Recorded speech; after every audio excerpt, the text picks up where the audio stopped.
Eu acho que a gente já resolveu bastante bem a equação no que diz respeito à pós-graduação, graças especialmente, notadamente, ao papel da Amptur, na organização de eventos anuais, que já alcançaram uma relevância bastante notável para a área, mas, na minha opinião, a gente ainda carece de eventos que abram espaço especialmente para a graduação.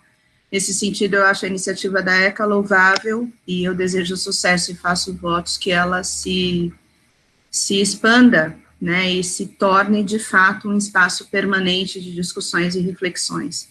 Então, Beatriz, você, por favor, estenda meus cumprimentos a todos, viu? A equipe técnica, aos alunos e ao corpo todo de professores. E o segundo aspecto que eu acho que destaca essa iniciativa do curso de turismo da ECA é o fato de ter a coragem de falar de tempos de Covid, né, com esse propósito de dentro de um corpo, de um escopo mais aberto de turismo e inovação, discutir os impactos da pandemia na recuperação da atividade do turismo. Eu acho essa proposta extremamente perigosa e extremamente bem-vinda.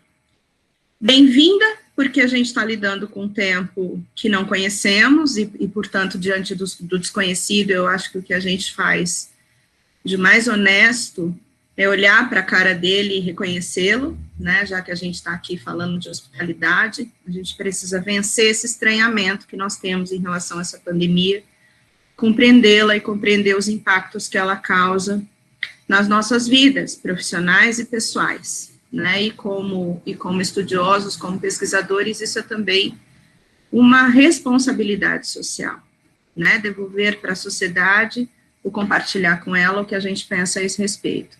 Por outro lado, é uma proposta corajosa e perigosa, no sentido de nos desafiar a pensar sobre algo que está acontecendo, que está em curso, né, nós podemos errar, nós podemos, enfim, orientar reflexões que daqui a meses se provem equivocadas, e eu acho que tudo bem, né, eu acho que está tudo certo, que é isso mesmo que precisa ser feito. Então, para além de qualquer exercício de futurologia, não é o que nós estamos fazendo, eu acho que essa disponibilidade de discutir o que está acontecendo é muito bem-vinda. Nesse sentido, esse GT, carregando o tema os desafios da hospitalidade em um mundo vulnerável, inovações, ações e análises, o próprio título dá o tom, né, dos discursos de vocês, que enviaram trabalhos e submeteram à comissão de avaliação do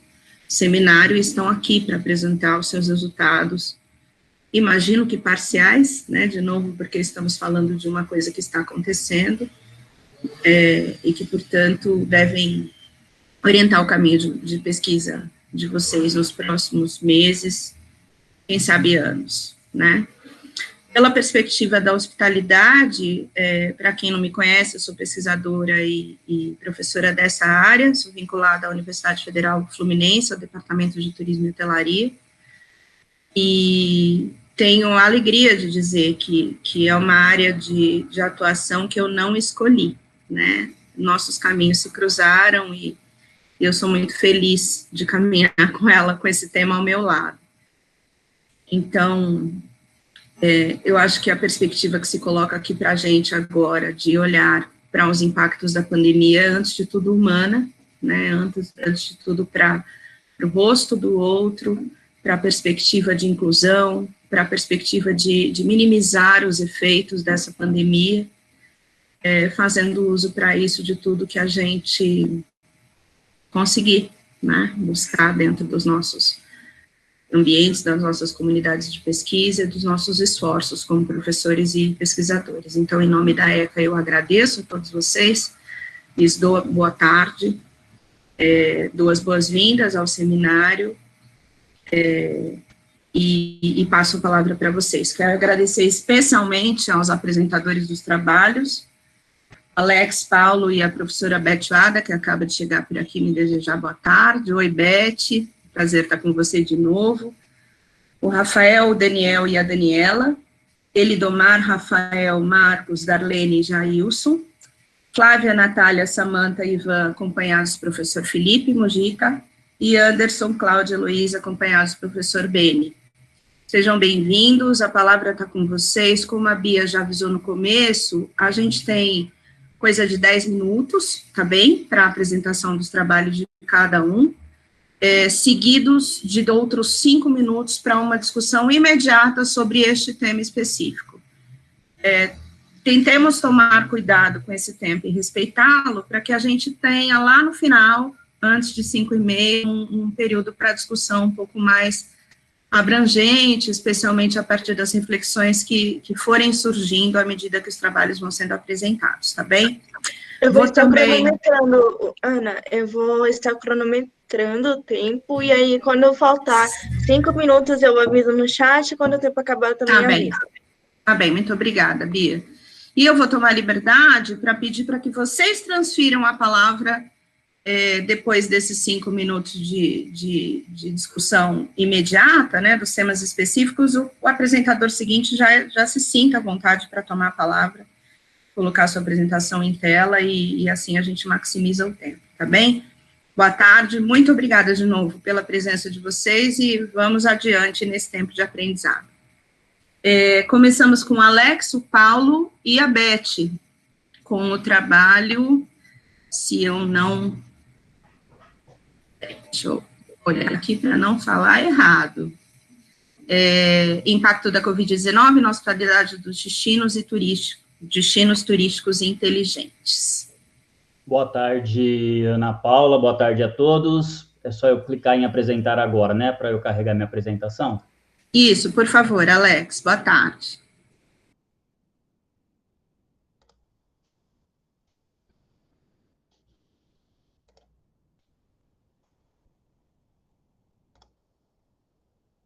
Fiquem à vontade para apresentar a tela, se precisarem.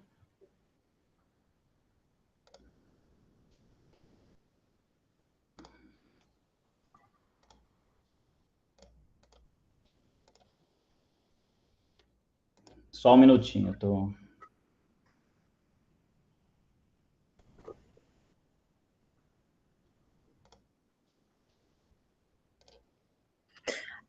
Ana, se eu não estiver enganada, a sequência das apresentações está com você, certo? Ah, tá. Tô colocando aqui no chat, tá, pessoal? Mas eu não tô conseguindo apresentar, Ana. Tá aparecendo... Eu tenho que clicar em apresentar agora, não é isso? Isso, apresentar agora. A tela inteira. Depois você clica em uma janela. Ok. Então, e marca a sua janela de apresentação. Acho que apareceu, né?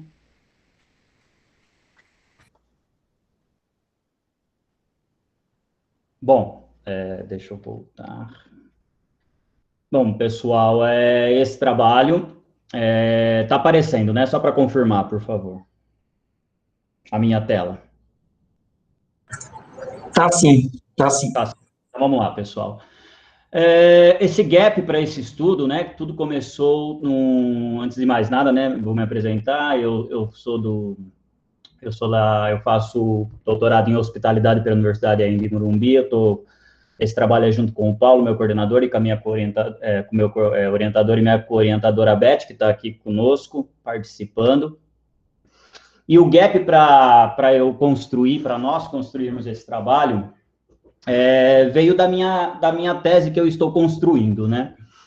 Eu tô um pouco voltado para verificar a hospitalidade nas cidades inteligentes, mas esse trabalho ele teve um olhar mais sobre os destinos turísticos inteligentes, né? Porque uma cidade, para ser inteligente, ela tem que ter as pessoas, né? Antes de mais nada, tem que ser inteligentes, e o destino turístico inteligente, para ele ser um destino turístico inteligente, ele tem que ser uma cidade inteligente, né?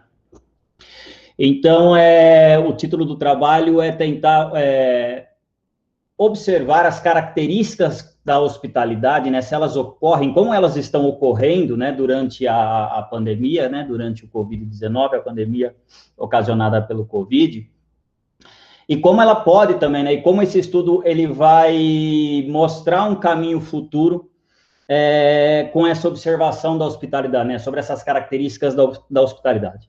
Então, tudo começa num olhar, o gap que eu trouxe, né, eu trago do Magnani, né, que a gente, às vezes, os gestores públicos e privados das cidades, dos destinos turísticos inteligentes, eles possuem um olhar mais distante, né, um olhar mais de fora. Principalmente, eles estão focados em questões de infraestrutura, tecnologia, de mobilidade. E o gap que eu trouxe para a pesquisa é justamente esse, né? Esquece aquele olhar, eles esquecem o olhar interno da cidade, né? Dos atores que fazem parte da cidade, que corroboram com essa construção da cidade, né? Então, uma das questões levantadas no trabalho que eu enviei é justamente isso, né? É observar o destino turístico não só de maneira estrutural, de infraestrutura, né? Mas trazer essa questão dos atores que fazem parte dessa cidade, né? Desse destino, né? Como é importante saber como a hospitalidade, nesse caso, trabalha nesse contexto, né? Quando eu falo hospitalidade aqui com vocês, eu não estou falando... o nosso programa ele é mais vinculado para a questão das relações, sabe? Das relações entre as pessoas, não é da questão da hotelaria, tá bom? Então, quando eu estou falando de hospitalidade, a gente vai estar falando dessa relação que acontece das pessoas, e como a gente está falando de destino, nós precisamos falar de não uma questão macro, né? De uma questão micro, né? Dos espaços que existem nesses destinos, né? Porque as pessoas, elas vão se relacionar nesses espaços, né? Então, por isso que é tão importante, principalmente nesses tempos de pandemia, que o novo normal, né, acabou sendo criado, né, como acontece realmente como ficou, né, essa relação entre as pessoas nesses espaços desses destinos. Muito bem, trazendo uma contextualização, né, sobre o que o trabalho fala, né. Primeiramente, esse trabalho ele focou em um destino turístico propriamente, né, que é a cidade de São Paulo. Por que da escolha da cidade de São Paulo? Primeiro porque ela é considerada, em 2020, a cidade mais inteligente do nosso país, né? Em 2019 foi considerada a cidade de Campinas, e 2020 acabou sendo a cidade de São Paulo considerada a cidade mais inteligente pelo Connect Smart Cities, é um órgão que reúne vários estudos e eles chegam eles criam indicadores e chegam numa classificação.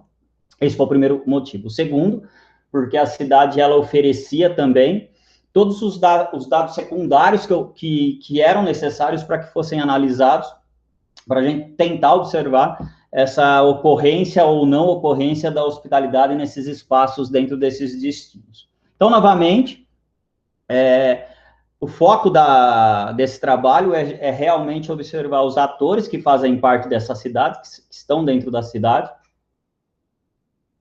E o destino turístico inteligente, ele traz esses atores para dentro da cidade, não a população autóctone somente, mas também os visitantes, os turistas, muito possivelmente por questões de tecnologia que estão envolvidas dentro dele. Então, para um destino ser considerado inteligente, ou uma cidade ser considerada inteligente, ela está amparada amplamente por tecnologias, né? Principalmente por questões de interconectividade que existem dentro da cidade, né? E a questão da interoperabilidade de todos os setores da cidade, ok? Então, esses atores, muitas vezes, esses destinos turísticos, ele atraem esses atores, esses visitantes, esses turistas, justamente por propiciarem, né, essa questão de conectividade, interoperabilidade, toda essa questão da internet das coisas, né, da conectividade. Sempre quando a gente fala de destino turístico inteligente ou cidades inteligentes, a primeira coisa que vai surgir ali na opção de por que a cidade, por que o destino é inteligente, vem a questão da inovação, né, a questão tecnológica. Muito bem. Entretanto, né, como eu disse que o foco principal é verificar realmente a hospitalidade que ocorre nos espaços desses destinos, né, porque a gente não pode, novamente, reforçando, verificar a cidade numa questão macro, A gente vai ver o que acontece dentro desses espaços. Só que o que aconteceu? Esses espaços, eles acabaram sofrendo muitas modificações com normas e regras por conta da Covid-19, né? Por conta da pandemia. Então, aquele normal que se acontecia do relacionamento entre as pessoas em praças, rodoviárias, metrô, aquele normal acabou criando novas regras e normas que precisam ser respeitadas por uma segurança maior. Então, o trabalho focou a observação disso. Como está acontecendo? Se realmente está acontecendo e como está acontecendo. Pode ser que mudou essa questão de como está acontecendo. Eu vou trazer isso para vocês no decorrer do trabalho. Bom, aqui eu trago um modelo conceitual, né, tentando mostrar para vocês qual é o foco principal desse trabalho enviado para a ECA, ok? Aqui nós temos rede de cidades, por quê? Porque o destino turístico, ele faz parte de uma rede de cidades, né? Às vezes, uma parceria com essas redes de cidades faz ele ser mais competitivo dentro dessas redes de cidades. E os destinos estão preocupados também com essa questão da inovação e tecnologia.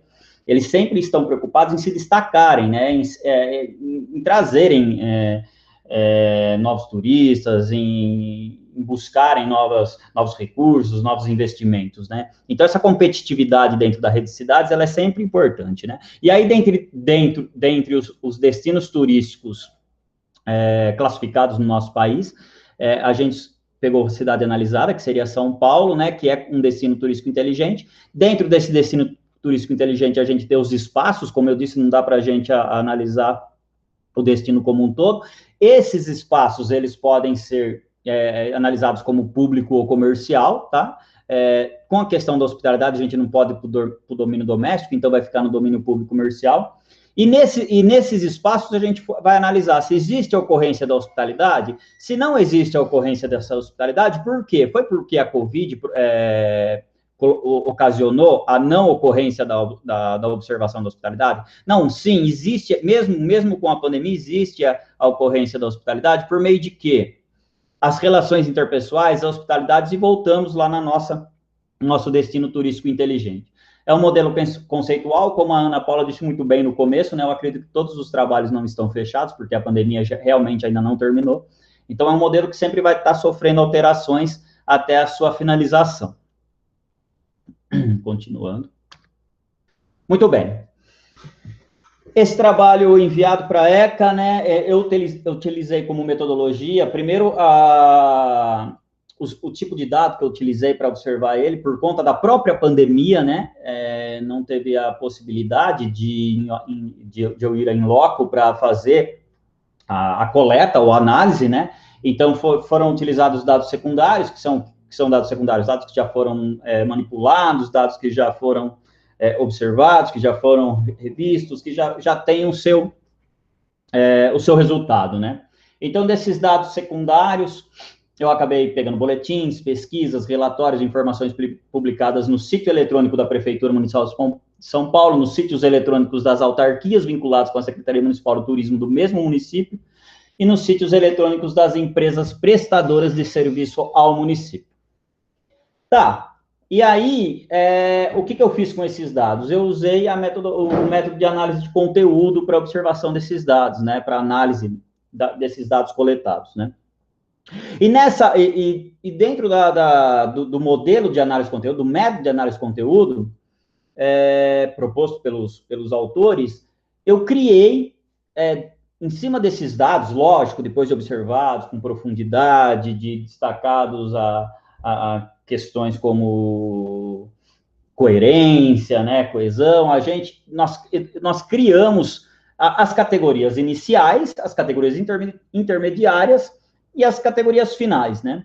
Com as categorias iniciais, observando os dados, foi possível criar a categoria hospitalidade e mobilidade, né, observando realmente essa questão da rodoviária, do metrô, de todos os meios de transporte, né, que o destino turístico inteligente geralmente fica preocupado, né, para que seja realmente eficaz. E a segunda categoria inicial foi a hospitalidade e a arquitetura. Nessa categoria, o que foi destacado, né, que nós tentamos destacar, foi realmente a gentrificação, né, a regeneração, né, desses espaços como Praça Isabel, que já tentou ser ressignificada, né, alguns espaços, algumas praças dentro da cidade de São Paulo, que sofrem alterações pelos gestores públicos, né, ou até pelo privado, numa tentativa de trazer, né, uma nova vida, como o Parque da Juventude, por exemplo, né. E a última categoria, hospitalidade e acessibilidade, a gente traz dentro do destino turístico, né, as opções, né, que as pessoas com necessidades especiais, elas possam estar, né, utilizando, né, os espaços que existem para essas pessoas terem esse acesso, né, a toda a questão turística, cultural dentro da cidade. Como categorias intermediárias, foram criadas as categorias de observação, essas que vão realmente observar a ocorrência ou não da hospitalidade, como nós estudamos no programa, tá, gente? Esqueci, não é numa área da hotelaria.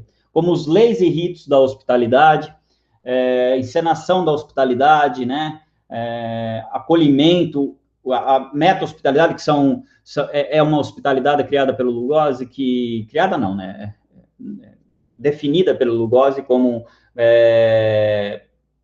uma hospitalidade de passagem, são momentos curtos de hospitalidade, né, relações de poder e formas de controle, né, que toda aquela questão hierárquica, que quando a gente vai em alguma rodoviária, por exemplo, de ter essa hospitalidade pelo um guarda, pelo um segurança, né, e os laços e construções de laços sociais que acontecem que deveriam acontecer nesses espaços, né, mas que por conta da pandemia acabaram ficando inexistente ou a redução foi muito drástica. E como categorias finais, desculpa, esse trabalho ele tenta trazer duas respostas, né? A primeira é se existe realmente, né? Se nós observamos a ocorrência da hospitalidade, mesmo com as normas e regras impostas pelos órgãos públicos e privados no combate à Covid, ou se acabou não existindo mais essas características da hospitalidade como eram vistas antigamente, por exemplo, até, sei lá, agosto de 2019, que foi quando começou realmente a Covid, né? Então, as categorias iniciais e intermediárias, elas foram criadas para tentar responder à categoria final. Então, por isso que nós usamos análise de conteúdo. Bom, e aí vamos lá para os resultados e discussões, que nosso tempo é curto, né? Aqui eu tenho um primeiro dado que o Observatório do Turismo, que eu consegui retirar do Observatório do Turismo de São Paulo, que ele fala que as rodoviárias Tietê, Barra Funda e Jaguabaquara, né, teve uma redução de 43% do comparativo entre 2019 e 2020, né? E mais de 561.459 pessoas deixaram de ser transportadas, né? Então, esse dado, ele já traz, né, que, assim, quando a gente fala de uma questão de observação da hospitalidade, a redução do número de pessoas que transita nesse espaço, ela já é impactante com relação a algumas categorias intermediárias criadas, né? Por exemplo, como a meta-hospitalidade, né? Se a meta-hospitalidade, ela acontece, essa hospitalidade descrita pelo Lugosi, que ela descreve lugares de passagem, momentos curtos da hospitalidade, quando não existe essa movimentação de pessoas nesses espaços, é lógico, né, que a gente consegue observar aí que já não existe mais essa questão daquela curta hospitalidade, penso porque não existem as pessoas. Aí nessa imagem que eu trouxe, retirada também da Socicam, você pode verificar na figura que eles destacam sempre a questão da distância, distanciamento, distância que as pessoas têm que ter. Como a gente está falando de hospitalidade, né, no seu sentido de relação entre pessoas, aí nós temos já 3 categorias intermediárias que a gente consegue observar até pelas imagens e pelos relatórios, que elas acabam deixando de existir, e para não ser tão drástico assim, pelo menos a sua redução muito grande, né? Que são as leis e ritos da hospitalidade e a construção de laços sociais. Aqui eu trago, né, junto com uma referência que foi criada desse trabalho, Pitt Rivers, Montandon, Rafestin, Goudot, falam sobre as leis, né, aquelas leis que são responsáveis por transpor os conflitos, né, convite, autorização, quando a gente cumprimenta uma pessoa, quando a gente, aqueles ritos que nós estamos acostumados a ter com as pessoas, sobre as relações, né? Para que aquilo realmente deixe de você ser um desconhecido, uma pessoa lá que possa trazer até hostilidade, né? Então, são aquelas normas que nós conhecemos de hospitalidade, trazidas por esses autores, com o distanciamento, como é bem destacado na imagem, elas deixam de existir. E com isso, né, com esse distanciamento, também com essas leis não sendo praticadas, acaba a construção dos laços sociais, com esse distanciamento, né, que segundo Levi-Strauss e Lashley, essa categoria também ela acaba perdendo a sua função, né, com esse distanciamento, com esse isolamento, porque são categorias que realmente precisam da aproximação das pessoas. Então, vocês perceberam que aqui, ó, essa categoria, ela está voltada na categoria inicial, hospitalidade e mobilidade, né, que eu trago os dados de rodoviárias, né, e no final vou trazer de metrô também, mas eu trago os dados de rodoviárias para vocês entenderem como que foi afetada essa questão da relação entre as pessoas. Aqui já a segunda categoria inicial criada, hospitalidade e arquitetura, eu trago o Parque da Juventude, né, porque o Parque da Juventude, ele tinha conhecido, como era conhecido antigamente, que tinha o Carandiru, né, ele teve uma ressignificação, né, uma regeneração, uma gentrificação naquele espaço, né? Foi transformado num lugar para que tenha parques, para que lá tem a Biblioteca de São Paulo, né? Então, ali foi um lugar criado, né, pelos gestores públicos, né, e com muitas iniciativas privadas também, para que fosse um lugar de acolhimento, né, de bem-estar para a população, né, de integração da população, tudo voltado para a hospitalidade, né? Então, por isso que eu trago a categoria inicial vinculada com alguma categoria intermediária, né? Então, aqui a hospitalidade nesse destino turístico, né, que é São Paulo, a gente consegue observar a ausência de duas categorias intermediárias, né? O acolhimento, né, porque o Parque da Juventude, ele não voltou, né, as suas atividades 100%, né, principalmente algumas caminhadas no parque, as caminhadas estão com horários reduzidos, mas alguns equipamentos de esporte, eles estão fechados, algumas opções, né, então, esteve fechado por mais tempo, agora está voltando um pouco, né? Então, o acolhimento que as pessoas sentiam, o bem-estar de estar no parque, a convivência, a questão dos esportes, ela acabou sofrendo drasticamente, continua com isso, né?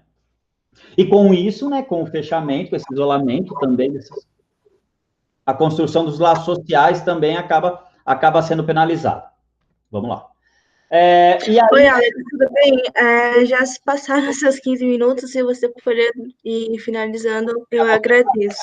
Então, no Museu do Futebol, que é Arquitetura e Acessibilidade, também a gente viu duas categorias intermediárias lá que acabaram tendo problemas, a encenação da hospitalidade, que são as pessoas que são treinadas lá, e com isso também, né, como fechou esses lugares, a construção de laços sociais e acolhimento acabaram também sofrendo, né, nesse daqui é muito legal da coisa. E para finalizar, o metrô de São Paulo, né, ele trouxe essa questão de a relação de poder, de formas de controle, ele trouxe a tecnologia e inovação para tentar melhorar a abordagem dos guardas com as pessoas, e com isso a gente percebe que essa foi a única categoria intermediária que realmente ela teve uma ampliação, ela foi ao contrário das outras, como as outras acabaram tendo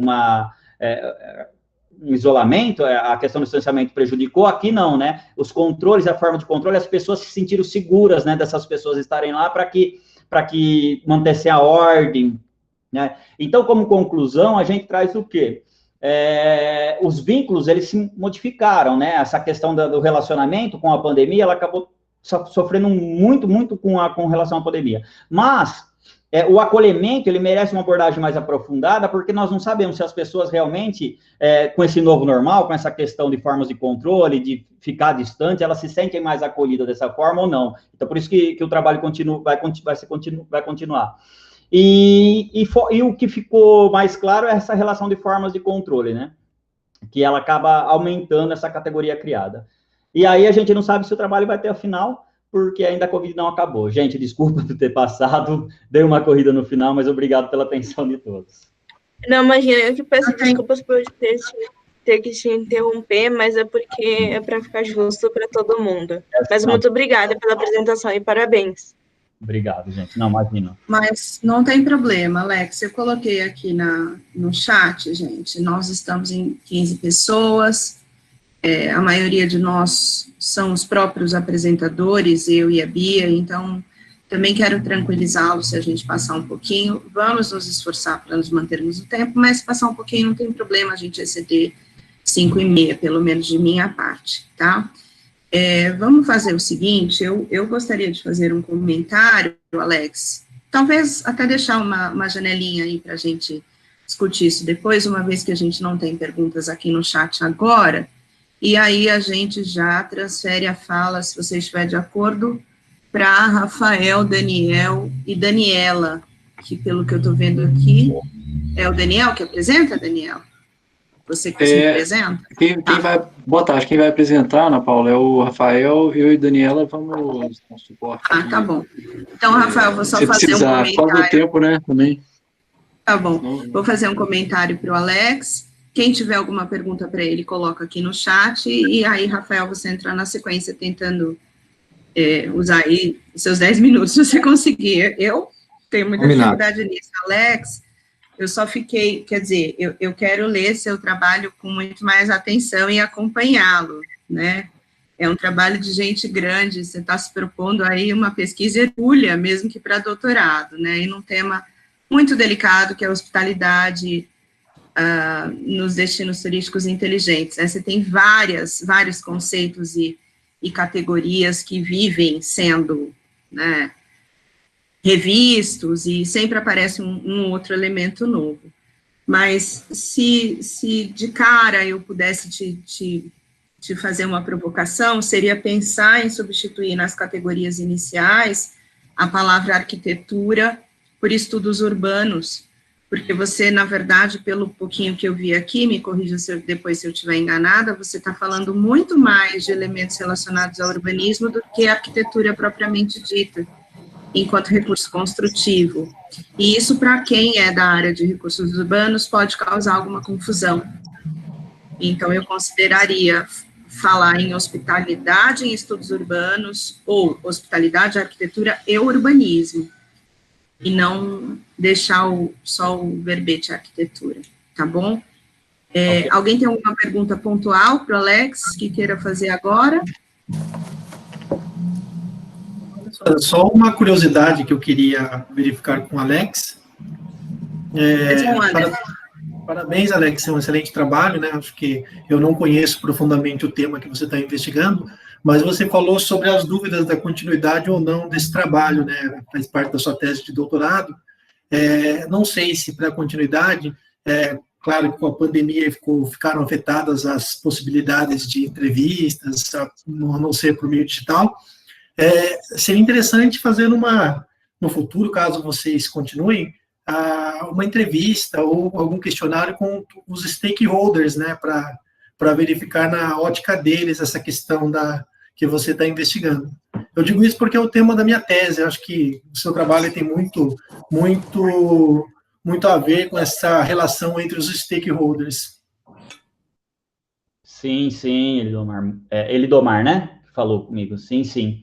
É um trabalho, o trabalho do doutorado, ele vai numa vertente sobre as cidades, tá? Né? O destino turístico vai fazer parte disso, né? E a gente vai fazer entrevista não só com os stakeholders, né? Vai com os especialistas, nós vamos procurar também várias situações, várias pessoas, vários recursos para poder montar as categorias. Essas categorias, elas foram criadas porque apareceu esse gap da Covid. Então, foi uma adaptação daquilo que eu estou tentando propor no meu estudo para a pandemia que está ocorrendo. Mas, sim, vai ser muito mais aprofundado essa questão.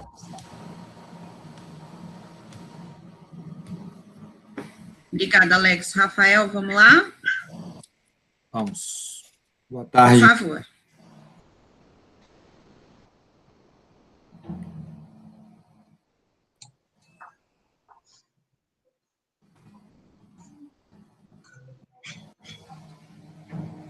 Boa tarde a todos. Vocês conseguem ver minha tela? Sim. Ok. Bom, o nosso artigo é Inovação como Alternativa para os Meios de Hospedagem enfrentarem os desafios provocados pela Covid-19. Esse artigo foi escrito por mim, o professor Daniel Paulino e a professora Daniela Maria Rocco.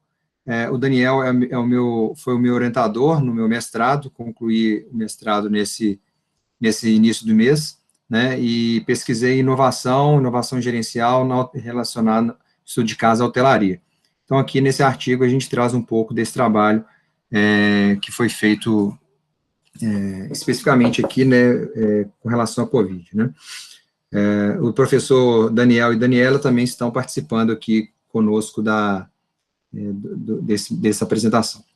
Bom, falando um pouco, né, a introdução, né, o setor do turismo, que era responsável, né, por 1 a cada 10 empregos, a gente tem uma relevância desse setor, que foi fortemente impactado pela pandemia, né, que é diferente de outras pandemias, as pandemias ocorridas no passado, né, foram várias mapeadas no trabalho, mas elas não impactaram o setor do turismo tanto, ele é até considerado um setor muito resiliente a esse tipo de crise, e nesse momento está sendo refletido, e se vai ser da mesma forma, provavelmente essa crise já está sendo sentido, né, estudos, de uma forma diferente das crises anteriores, né, pela característica dela, ela é uma pandemia diferente, um impacto muito maior no turismo, né, então os meios de hospedagem estão sendo fortemente afetados, né.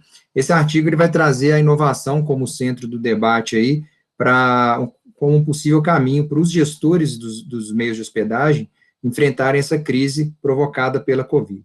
E a gente vai evidenciar o cenário vivido atualmente por um meio de hospedagem. Então, é um estudo de casos que a gente vai apresentar aqui, como que este hotel, especificamente, vem trabalhando, né, nesse estudo de casos, como que ele atuou na questão da pandemia para enfrentar a crise.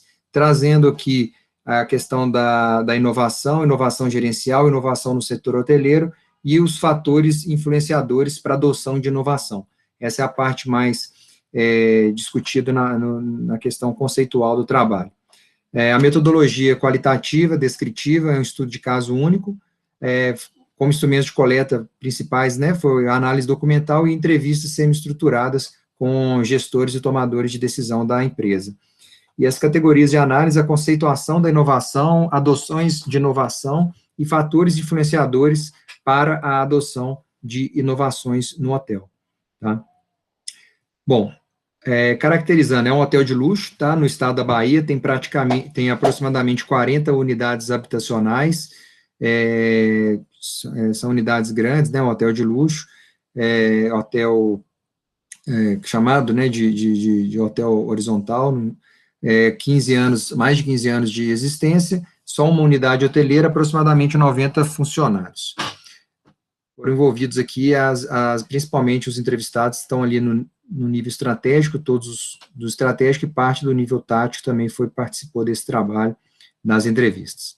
Bom, análise e discussão dos resultados, né, falando então do primeiro, sobre o conceito de inovação, foi discutido aqui, né, qual o conceito de inovação por parte dos gestores da hotelaria, né. Interessante que eles trouxeram uma visão ampliada, né, uma visão da inovação, citando tanto a inovação tecnológica quanto a não tecnológica, né, citaram a inovação gerencial, né, e aqui está o exemplo do entrevistado 1, que falou que geralmente inovação é ligada à tecnologia, né, relacionamos isso à tecnologia, mas que, na verdade, inovação, você pode inovar em recursos humanos, operações, né, e ele fala de uma inovação de uma forma mais global. O entrevistado 7 também, ele fala que a inovação é algo novo, uma novidade que está sendo feita para melhorar a empresa, e pode ser desde inovações tecnológicas, que chamam muita atenção, mas também inovações no sistema de gestão, tá? Então, interessante aqui, tanto a inovação tecnológica, que sempre foi mais estudada, sempre foi o foco aí dos estudos, quanto a inovação não tecnológica, a inovação gerencial, que está mais em debate nos últimos tempos. Bom, com relação à adoção de inovações, foi identificada como que a empresa lidou com a questão da crise, né? Se ela trabalhou com inovações, se ela teve que buscar alguma inovação, principalmente avaliando a parte de inovação gerencial como foco. E a gente entendeu, a empresa, né, foi nesse estudo, a gente observou que eles dividiram o momento da crise, da pandemia, no Brasil, especificamente nos meios de hospedagem, começou em março, com o fechamento aí das fronteiras e com o distanciamento social. Eles tiveram atuação em 2 momentos. Um, no curtíssimo prazo, que eles trabalharam inovações ali mais para garantir a sobrevivência. Então, eles foram trabalhar muito fortemente melhorias em gestão para redução de despesas, por exemplo. Por que melhorias de gestão e inovação? Porque são inovações em aplicar metodologias de gestão como PDCA, gerenciamento matricial de despesas, não é algo novo no mundo, mas é novo naquela organização. Esse hotel pesquisado nunca tinha estudado, trabalhado esse tipo de inovação. E eles quiseram fazer uma inovação na gestão das despesas de uma forma rápida, mas com metodologia.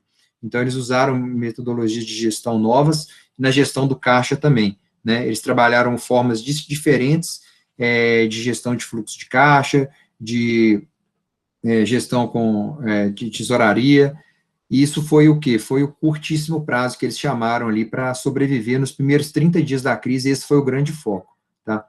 Na sequência, né, eles, observando ali que o hotel ainda estava fechado e a situação agravando, né, sem uma perspectiva clara de quando ia retomar as atividades, eles começaram a fazer tanto outras melhorias em gestão mais estruturantes, pensando mais no curto, médio prazo, quanto algumas já pensando na possível reabertura, trabalhando com cenários da reabertura, né.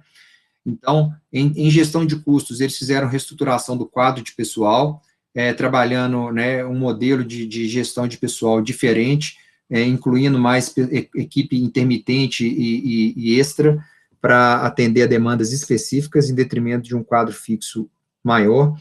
Eles trabalharam também modelos de gestão de custos com parâmetros de produtividade, revisitando processos. Em gestão de pessoas também, foram trabalhadas ali melhorias, muito reforçando aqui que o hotel fechado, eles tiveram também um tempo para atuar em melhorias de gestão dessa ordem, né. Padrões de limpeza também, acho que praticamente todos os hotéis, para a reabertura, tiveram que revisar os processos, padrões e protocolos de limpeza. Melhoria de processo, eles trabalharam também renegociação de dívidas com fornecedores e instituições financeiras, mas eles trabalhavam também com melhoria de processo em processos produtivos, processos do restaurante, etc., né? E gestão de receita, novas abordagens de venda com agências de turismo, novas linhas de receita, para a reabertura, novos pacotes, criando novos pacotes, então foram melhorias feitas aí pelo hotel no período. Bom, sobre os fatores influenciadores da adoção de inovação, o foco desse estudo foi no nível macro e interorganizacional, né, que pega principalmente ali a visão do ambiente econômico e setorial. Então, o ambiente econômico e setorial da hotelaria é fortemente impactado, né, mas a consequência disso foi que acelerou a implantação de inovações no hotel, né. Então, o hotel, ele estava trabalhando no momento com apoio de empresas de consultoria, passou pela crise enxergou ali naquele momento, né, isso foi relatado bastante, tanto nas entrevistas, quanto observado nas análises documental, eles estiveram muito mais propensos ali, abertos à inovação. Então, o entrevistado 3, por exemplo, falou que tem plena consciência que trabalharam oportunidades que dificilmente trabalhariam, pois agora as pessoas estão entendendo que é um momento de reflexão e mudança, e acredito que está sendo mais fácil implementar inovações do que o momento regular, né? Então, a crise da pandemia foi um momento que, para a hotelaria, para esse hotel, foi um impulsionador aí na questão das inovações gerenciais. Um outro exemplo, o entrevistado 7 falou que esse momento de crise impactou totalmente a adoção de inovações, foi uma questão de sobrevivência do negócio, uma necessidade de fazer algo diferente e rápido. Se viu a necessidade e a relevância de mudar de uma forma rápida, com método e planejamento. E, por fim, o entrevistado 8, falando que algumas das inovações que foram obrigados, né, ele citou, a fazer, melhorou muito os processos e a qualidade do serviço. A limpeza do hotel mudou de patamar, e ele disse que acredita que muito do que foi feito veio para ficar. eliminação de papéis nos quartos, eliminação de cardápio no restaurante, que é implementação de QR Code, processo de atualização de itens e eliminação de impressão de cardápio, né? E o processo de check-in também foi reformulado, está totalmente online, mais rápido e simples. Então, eles implementaram o check-in online, com reconhecimento facial, uma série de coisas que eles falam que ocorreram por causa dessa situação, mas que vieram para ficar e que agilizaram, melhoraram a experiência dos hóspedes e tudo. Bom, então, considerações finais aí sobre o trabalho, para cumprir os meus minutos aí. A crise impactou no ritmo de inovações, foi um fator impulsionador, né, para a solução da crise, né? Então, tem autores como Birkinshaw, em 2008, que fala que a inovação gerencial emerge por necessidade, né? E Carneiro também, que trouxe, em 2014, que a influência de crises na inovação, analisando o ambiente externo, como que influencia na inovação. Bom, no hotel foram identificadas 28 inovações nos últimos 5 anos, e dessas 17 só no último ano. Então, como eu comentei, né, houve uma concentração aí muito forte nesse período, né, que é o fator influenciador do ambiente macro interorganizacional citado. E as inovações foram consideradas fundamentais para salvar o negócio, né, foram divididos em curtíssimo prazo, né, e curto e médio prazo, e ações mais estruturantes para o momento da reabertura. Então, acho que de uma maneira geral aqui, para compartilhar com vocês esse estudo de caso, era isso. Tenho aqui também os nossos contatos, caso alguém queira continuar a discussão e debater um pouco mais sobre os trabalhos feitos. Ok?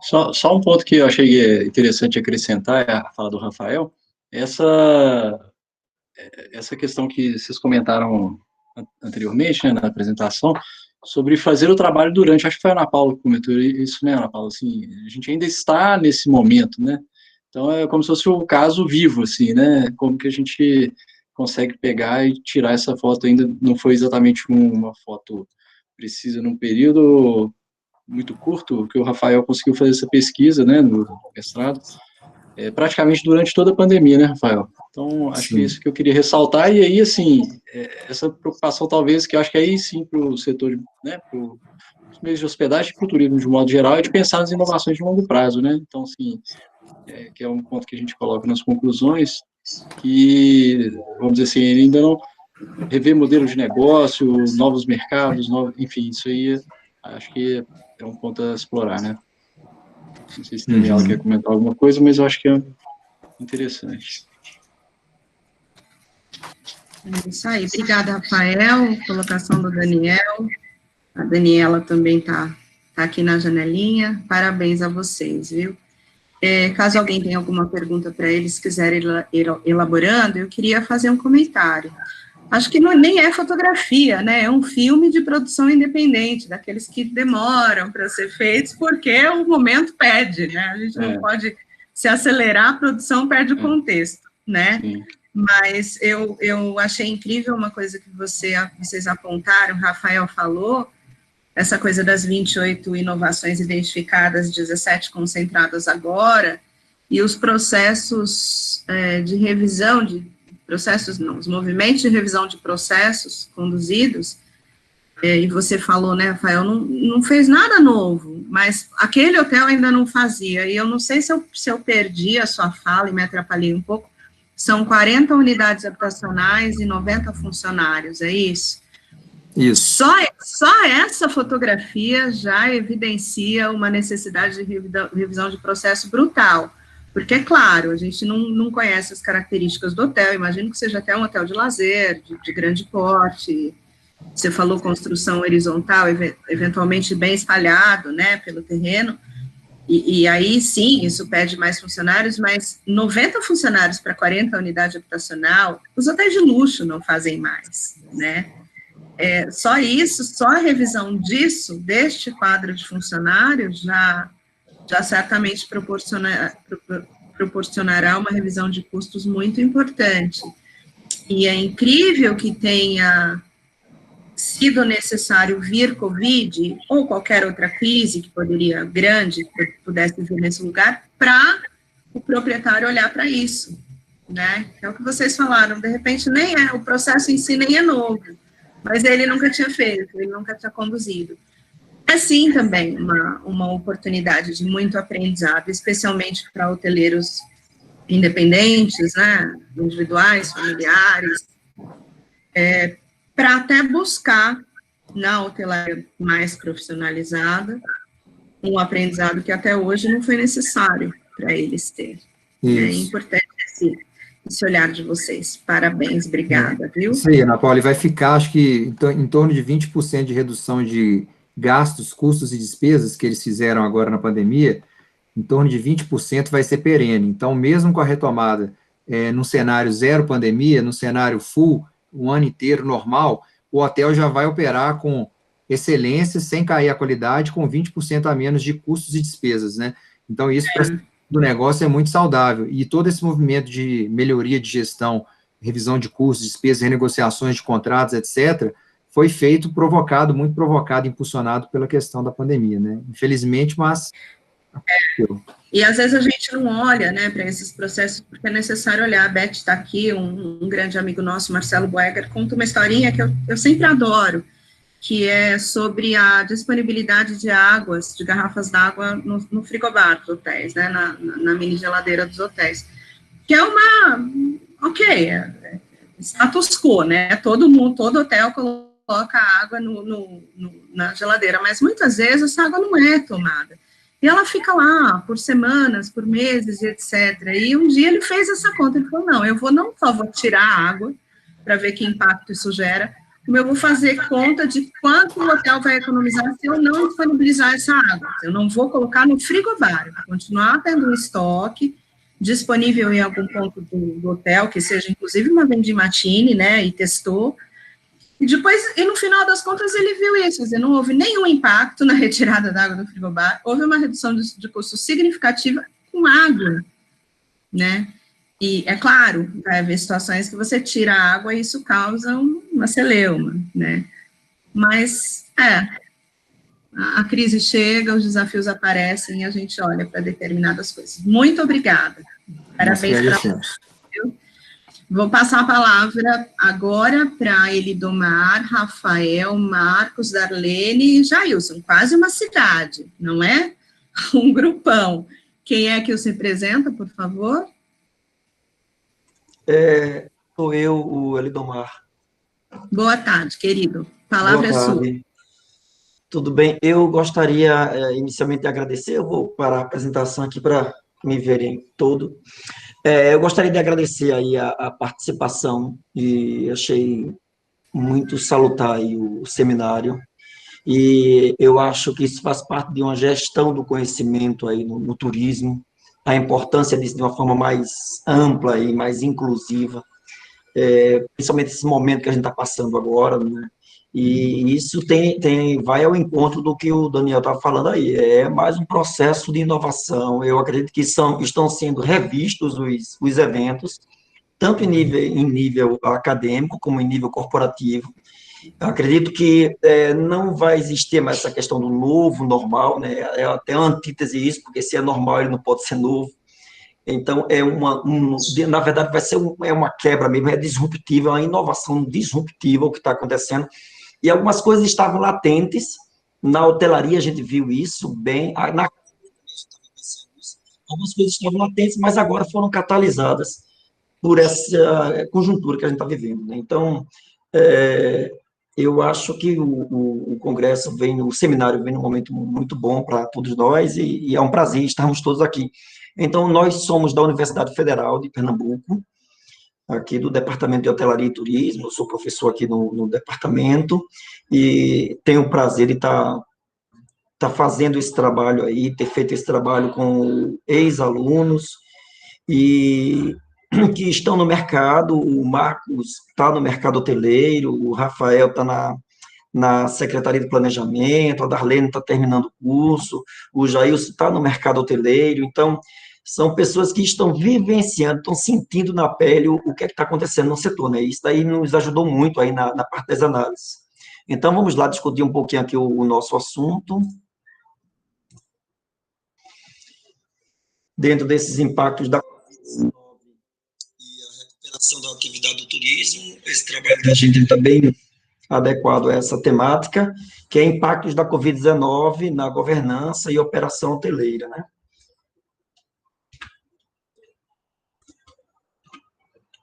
Então, dentro da conjuntura, é essa conjuntura de pandemia que a gente está vivendo, né, que alguns já colocam o termo sindemia, né, porque ela não vem causando um estrago ou um efeito sozinha, mas ela tem um efeito sinérgico, essa doença, principalmente em quem é acometido de certas comorbidades, por isso que ela tem já alguns autores já começam a dar esse conceito de sindemia, e que isso é agravado por questões também de desigualdade social e de condições. Então, alguns autores da área de sanitária já começam a tecer esse termo, né, que já é um termo já tradicional, já legitimado na ciência, na academia, e aí analisar esse impacto causado pela Covid-19 no mercado hoteleiro no estado de Pernambuco, né, os reflexos disso, os efeitos que ele teve e perspectivas pós-flexibilização. Porque é o que a gente estava pensando em perspectivas pós-flexibilização, porque foi um momento, como fizemos o levantamento de dados, aí, a coleta de dados lá em abril, maio, a gente estava discutindo aí naquele período pós-flexibilização, porque estava um momento que a gente estava passando por um lockdown, e ia ser feito ainda a flexibilização.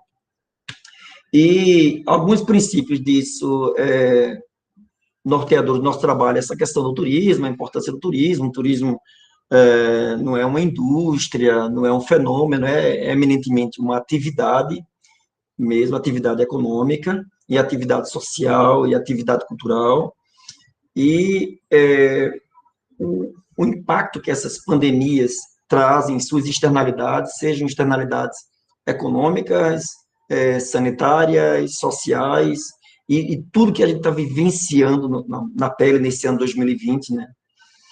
E outra coisa que a gente também discute é a questão da crises e turismo, algumas consequências disso. Então, toda vez que há uma crise, há um fenômeno um processo de crise, seja ela em qualquer problema de segurança, ou problema de conflito, qualquer instabilidade que eu tenha na região, imediatamente eu transfiro isso daí para a atividade turística. Como a gente costuma dizer, é a primeira a sentir e é a última a voltar à normalidade. Então, e dentro disso, né, dentro daquela visão de SISTU, sistema turístico, a gente tem os efeitos também na hospitalidade e, eminentemente, na atividade hoteleira, efeitos na hotelaria. Disso, né? E aí, um outro pilar nosso é essa questão da governança no setor turístico hoteleiro, a governança do destino turístico. É um conceito completamente diferente, não tem nada a ver com aquele conceito operacional de governança, de housekeeping na hotelaria, é o conceito de governança corporativa. E mais, além disso, a governança mesmo, além da corporação, é a governança que envolve o trade turístico, que envolve o setor público. É esse conceito de governança que a gente quer tratar, é um conceito de Rhodes. Rhodes, em 97, ele disse que governança refere-se a redes interorganizacionais auto-organizadas, caracterizada por sua interdependência, troca de recursos, ações deliberadas e um regramento disso, e autonomia significativa em relação ao Estado. Né? Mas o Estado entra como importante também nisso. Então, seguindo aqui, agora a gente tem algumas dimensões metodológicas quanto ao paradigma de investigação.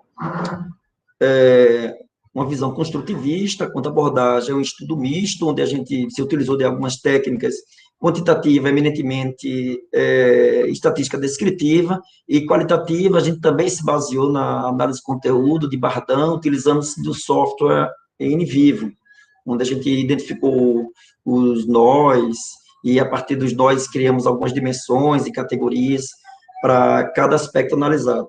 Quanto ao método de design de investigação, o desenho de investigação é um estudo de caso, né, nomeadamente o setor hoteleiro do estado de Pernambuco. E quanto ao lapso temporal, na verdade, foi um corte transversal, agora ele tem uma perspectiva longitudinal, uma professora estava dizendo, né, porque isso não acabou ainda, é um filme aí com pouca grana, né, individual, porque isso daí ainda está se passando. Mesmo assim, a gente teve um corte transversal para poder analisar naquele momento o que estava se passando. Quanto à origem dos dados, foram dados primários, resultante dos inquéritos que a gente fez aí para 24 hotéis, tanto aqui da região metropolitana, como também em Fernando de Noronha. Quanto à técnica de análise de dados, foi feita a análise de conteúdo mesmo, né, baseado em Bardan, onde se identifica e atribui categorias das unidades de análise e dimensões coletadas nos comentários. Bom, então, em relação aos resultados e os achados, a gente vai dividir isso em nível micro e nível macro. Nível micro, a primeira coisa que as pessoas disseram que é um impacto maior dessa Covid-19 no trade hoteleiro aqui do estado foi a taxa de demissão. Desses 24 hotéis, a gente tinha 1.260 funcionários, e desses 1.260 funcionários, 895 funcionários foram demitidos, né? Inclusive, um dos autores do nosso trabalho também foi demitido, o Marcos. Queda na taxa de ocupação e receita, a partir de meados de março, sofreu-se bem isso. Algumas mudanças na operacionalidade, novos protocolos de segurança sanitária, novos processos e turnos de trabalho, novos serviços oferecidos. Por exemplo, o café da manhã servido no quarto e sem cobrar nada mais por isso, para justamente evitar a aglomeração de pessoas. Isso foram algumas coisas que a gente evidenciou. Outros achados aí, na questão de gestão de RH, inicialmente foi tentado férias coletivas para os stakeholders, para a brigada hoteleira, né, para os funcionários, os colaboradores. Para aqueles poucos que ficaram, foi dada uma multifuncionalidade, então, houve uma sobrecarga para os funcionários que ficaram, que tiveram que executar mais tarefas. Uma outra coisa também foi um treinamento emergencial, né, feito para a equipe, e queda na taxa de ocupação e receita, a partir de meados de março, como eu já tinha dito isso, mudanças na operacionalidade, novo protocolo de segurança sanitária, e, além disso, gestão da cadeia hoteleira, essa questão dos prazos, o Daniel, na apresentação dele, falou um pouco disso, negociação com clientes, fornecedores, parceiro, governo, isso a gente até viu isso também nas companhias aéreas, e aí isso se passou um pouquinho também para o trade hoteleiro. Algumas pessoas que já tinham feito a reserva para 5 dias, para uma semana, como é que ficou isso? Essa questão, se já tinham pago tudo, então como é que ficou essa questão da reserva, de se ia ter o dinheiro de volta ou não? Então, isso foi feito uma negociação. E outros achados aí de nível macro, essa questão o que ocorreu mesmo foi uma falta de governança, foi isso que a gente viu a partir dos comentários dos gerentes e das pessoas entrevistadas, o chefe de recepção. O que ocorreu foi um efeito antissinérgico entre empresas e o poder público. Houve um gap de informações, ambiente de incertezas, e eu acredito que isso daí foi aquilo que a gente vivenciou. Havia um discurso em nível municipal, um discurso em nível estadual e outro discurso em nível federal. Então, não havia uma confluência de ideias e de atitudes. Isso fez com que o setor ficasse meio que no ambiente solto, sem saber o que fazer. E uma falta de governança também no próprio trade turístico hoteleiro. Esse efeito antissinérgico, falta de resiliência sistêmica, o setor não estava preparado para isso, ou não se preparou para isso. A gente viu que isso daí ocorreu inicialmente na Europa, mas não houve um preparo, não houve um preparo de gestão para isso, nem entre o trade, falta de comunicação entre esses stakeholders, né, e o que a gente tirou também do que eles comentaram foram as perspectivas, essa questão de homeostase, de eles se adaptarem, adaptarem os processos para o novo normal ou para as novas exigências, né? Que é o processo de homeostase, voltar àquela normalidade dentro das novas exigências. E baseado nisso, a gente tem aqui as referências e a gente praticamente termina por aqui. Aqui está o meu e-mail e os outros autores, para cumprir aqui o prazo temporal.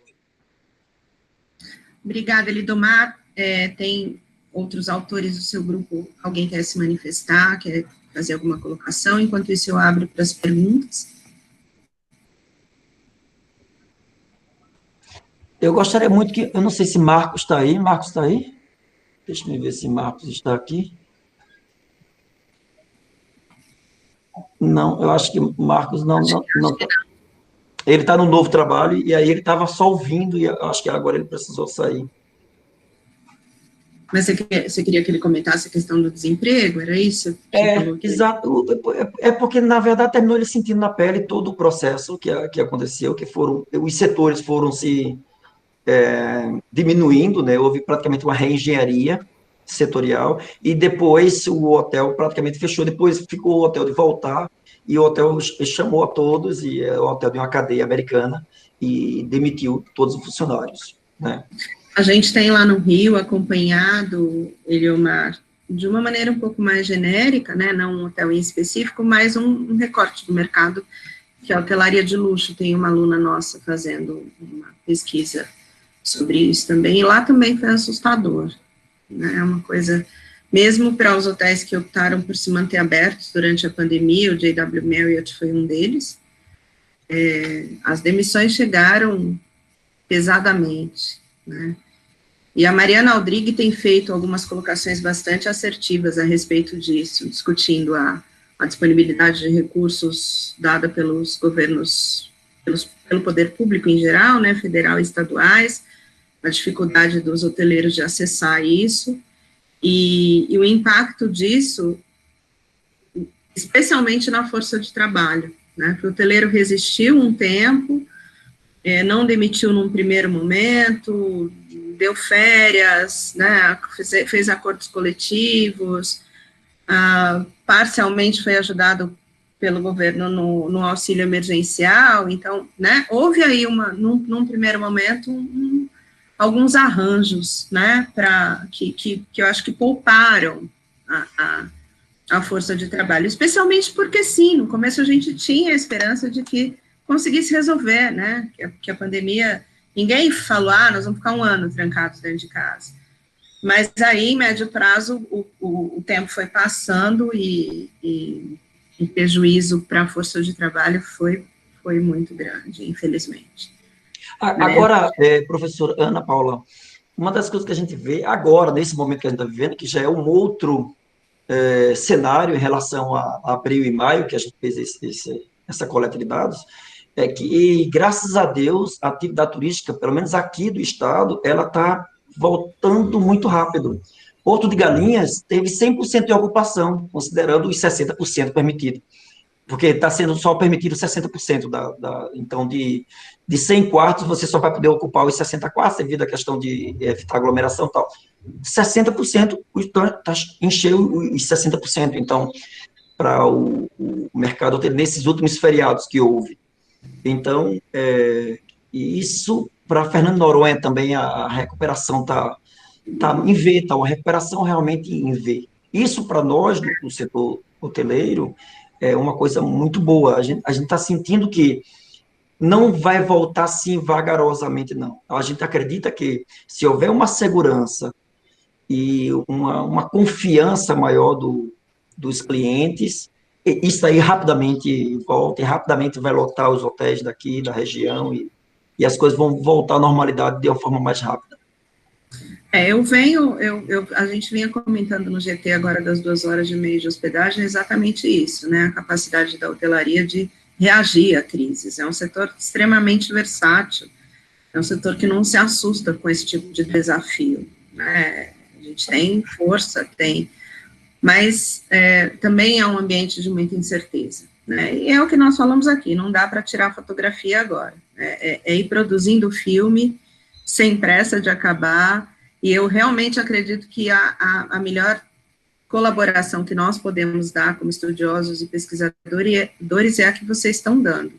Eu acho que nesse momento nós devemos observar atentamente o que está acontecendo, colher os dados de primários que fomos capazes de colher, né, estarmos bastante atentos para conseguir depois processar essas informações com responsabilidade o mais rápido possível e entregar para a sociedade, para o empresariado e ajudá-los como pudermos, né, enquanto pensadores, aprendendo, claro, durante todo esse processo. Então, parabéns e muito obrigada pela colaboração de vocês. Eu vou passar para o próximo trabalho, clima organizacional em tempos de pandemia, produção de ambiente de trabalho amigável, por ações ligadas a lazer e eventos, de Flávia, Natália, Samanta, Felipe e Ivan. Quem os representa, por favor? Boa tarde, sou eu. Natália, você, então seja bem-vinda. Obrigada. Dali, Natália. Obrigada. Eu vou começar a transmitir aqui. Um momento. Todo mundo vê? Sim. Sim. Tá bom. Então, boa tarde, gente. Eu sou a Natália, é um prazer estar aqui. Boa tarde a todos e a todas. Eu sou do segundo semestre de Lazer e Turismo pela EASH, da USP, e junto com os meus colegas, a gente realizou esse artigo sobre clima organizacional em tempos de pandemia, promoção de ambiente de trabalho amigável por ações ligadas a lazer e eventos. A gente focou o nosso trabalho em uma empresa, ela é uma empresa de coworking, ela nasceu em 2010 em Nova York, ela chegou ao Brasil só em 2017, ela foi uma das empresas de coworking que mais cresceu nesses últimos anos, ela chegou a ser avaliada em 47 bilhões de dólares no ano passado, e ela cresceu, é uma empresa de coworking, basicamente, ela aluga espaço, ela pode alugar edifícios inteiros ou não, e passa a alugar esses espaços para empresas majoritariamente do terceiro setor. Ela tem essa proposta inicial de oferecer essa combinação entre networking, sensação de bem-estar e qualidade de vida no trabalho. Ela veio com essa proposta de flexibilidade ao ritmo de vida, né, que é muito mais ágil, e o coworking, principalmente, ele é muito útil para todo mundo conseguir justamente trabalhar junto. Então, ele evita esse trabalho solitário alienante, e por meio de eventos e outras ações de hospitalidade, eles buscam atingir esses objetivos internos de promover essa sensação de bem-estar. No nosso propósito de pesquisa, a gente tem como objetivo estudar e expor as práticas de bem-estar e saúde ocupacional da empresa e também demonstrar quais ações foram tomadas para essas ações continuarem, mesmo em um momento de pandemia, que está todo mundo em casa, sem poder fazer os eventos presenciais. A gente acredita que seja útil apresentar essas diferentes aplicações dos conceitos de lazer e turismo, que a gente atrela tão comumente a hotelaria e outros serviços turísticos, mas que também são muito úteis de colocar no mercado de trabalho. A gente também quer apresentar os benefícios dessas práticas de bem-estar e lazer e exemplificar para que talvez possa servir de referência para outras empresas. Partindo da nossa discussão teórica, a gente partiu desse contexto de Covid-19, onde todo mundo teve que rearranjar a forma de viver, todo mundo teve que rearranjar a forma de trabalhar, se relacionar com os outros a partir do isolamento social, e o coworking, obviamente, foi muito afetado. O coworking, basicamente, é essa proposta com esses espaços coletivos, onde todo mundo se junta para trabalhar no mesmo lugar. Ele promove muito esse senso de comunidade, esse senso de convívio social. Mais uma vez, ele evita esse trabalho alienante, onde você está sozinho numa sala de escritório, sendo que você está com todo mundo, acaba aumentando a possibilidade de você expandir os seus negócios, porque nessa conexão que você faz com todo mundo, você acaba tendo outros insights, outras formas de ver, vem resolução de problema, vem criatividade, então é muito útil, dependendo do seu setor. E também a gente atrelou ao conceito de saúde e qualidade de vida no trabalho. Um funcionário exausto, ele não produz o que a empresa espera que ele produza. Então, nesse ritmo mecânico que a gente tem de viver, de trabalhar nessa produtividade insana, acaba ocorrendo muitos problemas, tanto físicos quanto mentais. Tem diversos distúrbios de problemas na coluna, enfim, quanto mentais. E essa preocupação tem que partir do empregador. Está muito atrelado, então, ao conceito de hospitalidade e de bem-estar, e hospitabilidade também, né, que a hospitalidade vem desse conceito de acolher, e a hospitabilidade de acolher bem e esperar que a pessoa tenha a melhor experiência que ela possa ter, e a WeWork, ela trabalha muito com esse aspecto. E, para promover tudo isso, eles acabam promovendo esses eventos corporativos, né, onde pode toda a mágica acontecer, todo mundo pode se comunicar, todo mundo pode tirar a melhor experiência possível. Como metodologia, a WeWork, ela, na verdade, tem mais de 800 edifícios pelo mundo, tem mais de 800 lugares pelo mundo, ela está em mais de 35 países, e a gente escolheu fazer um estudo de caso com uma unidade que tem aqui em São Paulo, na Vila Olímpia, que é a WeWork da Rua Pequetita.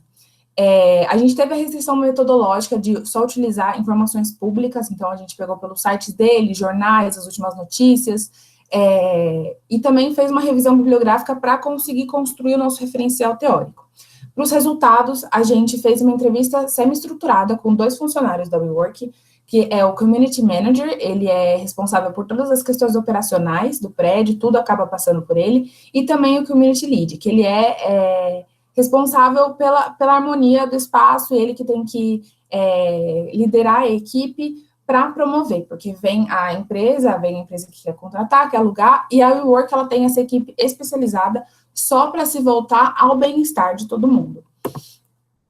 Como resultado, a partir da entrevista, os resultados bateram muito com os valores da empresa. Então, primeiro, eles prezam muito por essa cultura cooperativa. Como tem um nivelamento bem horizontal, a WeWork cresceu muito rápido e logo se estabilizou nesses últimos anos, tem um nivelamento bem horizontal. Então, eles estimulam muito essa prática cooperativa ao invés dessa competitividade que acaba com a saúde mental de todo mundo, está todo mundo passando a perna em todo mundo. Então, eles incentivam essa prática de comunicação direta, onde todo mundo pode conversar e tirar a melhor experiência possível, e eles se veem como um papel principal, um papel fundamental nessa ressignificação da relação com os escritórios, porque se antes os escritórios tinham esse estereótipo de ser esse lugar cinzento, apático, até opressor, e onde as pessoas podiam se sentir mal, não precisa ser exatamente assim, pode ser uma outra coisa, pode ser acolhedor, pode ser aconchegante, e a pandemia acabou evidenciando muito esse potencial competitivo da WeWork.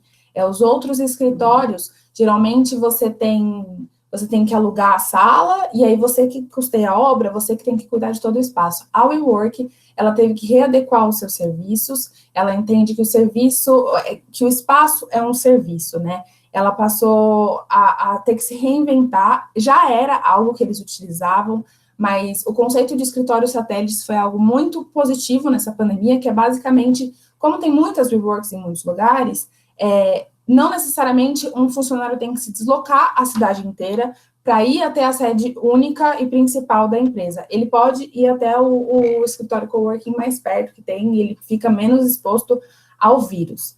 Então, esse é um conceito muito importante da WeWork, que é o Space as a Service. Eles entendem que essa experiência precisa ser a melhor possível, então eles servem diretamente tudo que eles podem oferecer.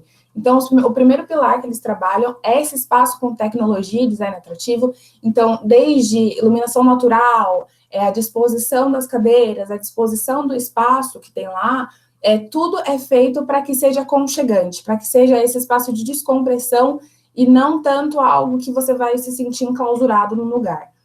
Também tem esses serviços facilitadores. Como eu disse, geralmente você aluga uma sala e aí você tem que custear a manutenção, instalar a internet, cuidar da decoração, cuidar da obra, sendo que na WeWork você pode assinar o contrato e no dia seguinte você pode estar lá, porque já está tudo instalado. Toda a manutenção, a internet, eles que provêm. E principalmente o carro forte da empresa, que é essa sensação comunitária. A comunidade é algo que eles prezam muito, porque eles entendem que as pessoas são a parte mais importante da empresa. Então, eles promovem essas conexões e o networking de forma que seja satisfatório para todo mundo. principalmente no que a gente mais se voltou, foi que esses eventos presenciais que aconteciam para essas ações de bem-estar, eles foram passados para o ambiente virtual.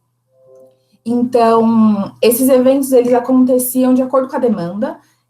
A WeWork, ela entende que ela pode promover... Esses eventos, eles têm que não só formar profissionalmente uma pessoa, mas afetar também pessoalmente a vida de uma pessoa. Então, tudo que pode agregar, eles podem oferecer. Basicamente, eles contratavam os serviços que eles, a partir da percepção da demanda. Eles entendiam que alguém estava querendo e que existia uma quantidade de pessoas querendo, e aí eles iam e contratavam. Eles cediam um espaço e esses prestadores de serviços podiam oferecer os serviços deles por um preço abaixo do mercado. Então, eles já contrataram massagista, pedicure, manicure, barbeiro, palestrante, já teve degustação de vinho e queijo, já teve tatuadores indo lá, já teve dia só de tatuagem. Eles contrataram fotógrafos de fotos profissionais, contrataram despachantes de documentação no Detran, até tarólogo já teve, porque eles entendiam que existia uma parcela das pessoas que queriam aquilo e eles podiam oferecer. Com o confinamento, eles tiveram que readaptar isso. Então, eles passaram a ter um calendário semanal virtual e ainda promoviam os eventos de bem-estar. Tem workshop, tem palestra, tem alguns eventos comunitários que eles podem discutir os assuntos da empresa, mas também, como um dos entrevistados falou, nem só de palestra vive o homem. Então, eles podem fazer outras ações. Por exemplo, teve um happy hour que eles fizeram virtualmente, que foi o happy hour da Galápagos, que eles juntaram várias unidades e puderam, provavelmente isso não poderia ter acontecido, isso é uma vantagem, não teria acontecido se fosse presencialmente, porque não daria para juntar todo mundo, e fizeram um torneio de jogos temáticos de Halloween, onde todo mundo pôde acabar conversando, e foi uma forma de confraternizar todo mundo junto. Com a retomada da empresa, eles reforçaram os protocolos de segurança sanitária, eles suspenderam os eventos presenciais enquanto isso, porque eles entendem que não é necessário agora, eles podem manter essa forma de entreter e confortar as pessoas de outras formas, por exemplo, pelo calendário semanal virtual, mas enquanto está acontecendo lá, a limpeza e a higienização, elas foram reforçadas, o sistema de ventilação, a manutenção é mais frequente, os locais de alto contato, eles limpam mais vezes, tem várias... houve uma redistribuição do espaço, então, se antes determinada quantidade de pessoas ocupavam um só lugar, agora a quantidade é menor, além de ter sinalização em todos os lugares, para lembrar o que está acontecendo, porque no dia a dia a gente esquece, né? E chegando ao fim da nossa apresentação, o que a gente mais aprendeu com essa pesquisa? Primeiro, que o ambiente de trabalho ele é muito mutável, ele muda de acordo com as demandas da sociedade, de acordo com as nossas crenças, de acordo com as nossas necessidades e reivindicações. E para isso, é preciso estar flexível. Então, é preciso estar atento ao que as pessoas pedem, é preciso estar atento ao que você percebe naquele lugar que precisa, e principalmente em situações atípicas, seja para rearranjar contrato, seja para se comunicar de uma forma mais... de forma que seja mais confortável, de forma que seja mais agradável, porque é uma situação muito complicada para todo mundo. Então, o empregador, ele tem que estar preocupado se o funcionário, ele está ok, ele está feliz, porque já é uma situação muito, muito irregular, muito difícil para todo mundo. Então, a empresa, ela tem que entender que o bem-estar do funcionário é de responsabilidade dela, a saúde física, a integridade física do funcionário e a saúde mental também é de responsabilidade dela, porque uma pessoa exausta não produz, como eu disse, o que a empresa precisa que ela produza.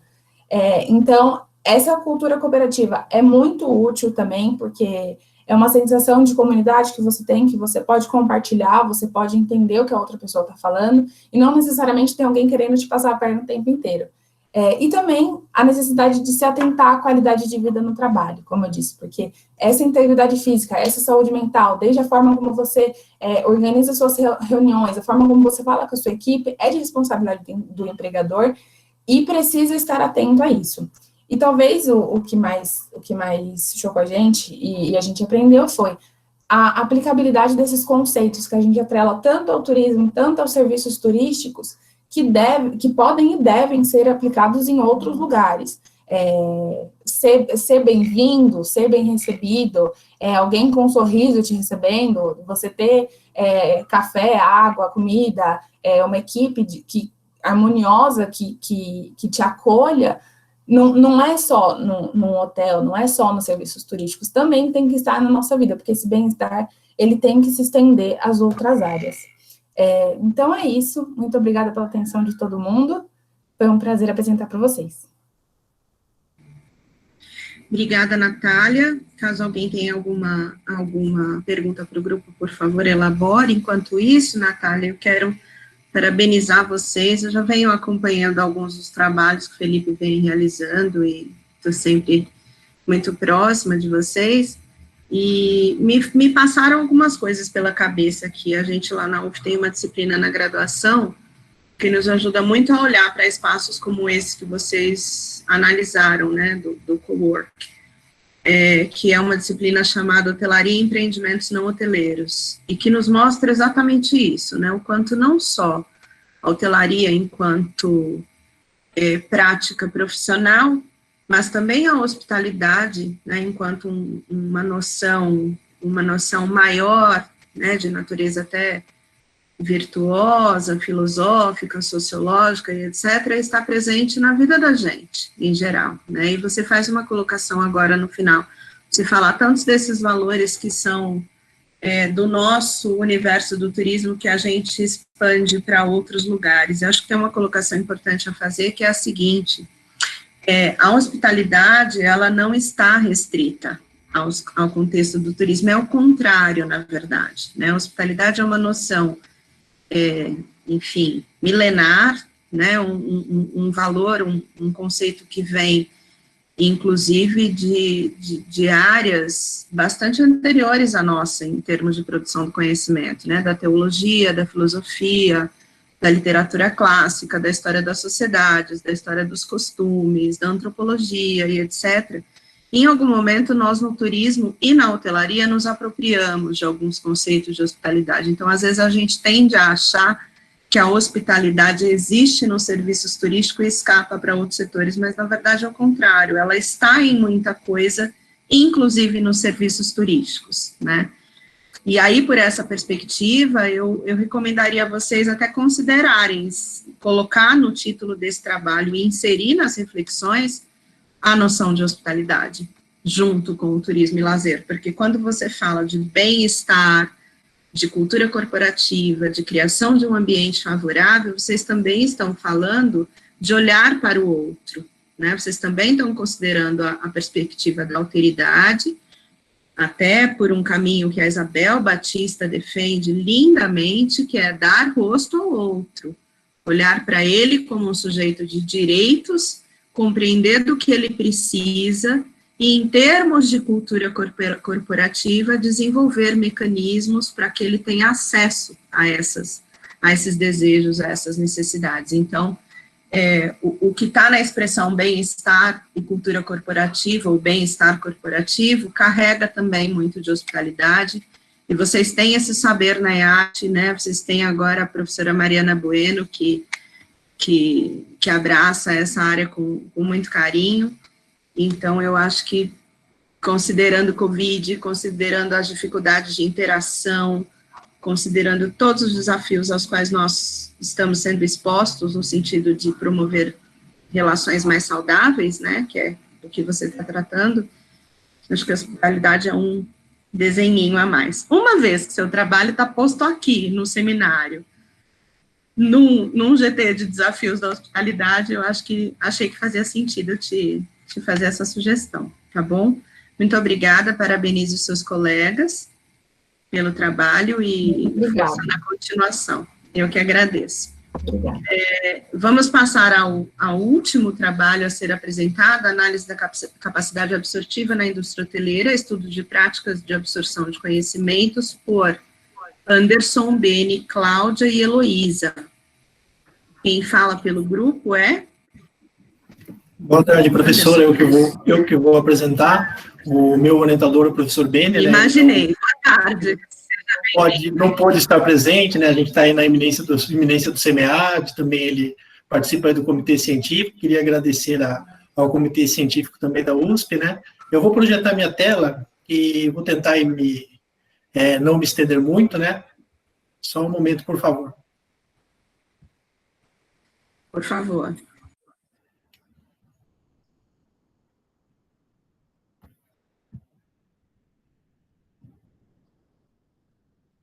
Vocês estão vendo a tela, né? Esse trabalho, na realidade, nesse primeiro momento, eu vou fazer uma contextualização do porquê ele foi elaborado.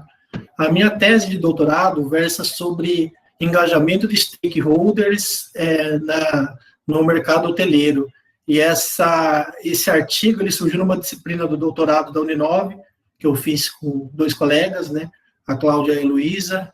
Nós fizemos, na realidade, esse trabalho, um desdobramento de uma revisão sistemática da literatura, que nós submetemos para o Ambtur, que vai acontecer no próximo mês, né, no início do próximo mês, e depois da revisão sistemática da literatura, surgiu o interesse em fazer um trabalho empírico para verificar a capacidade absortiva na indústria hoteleira.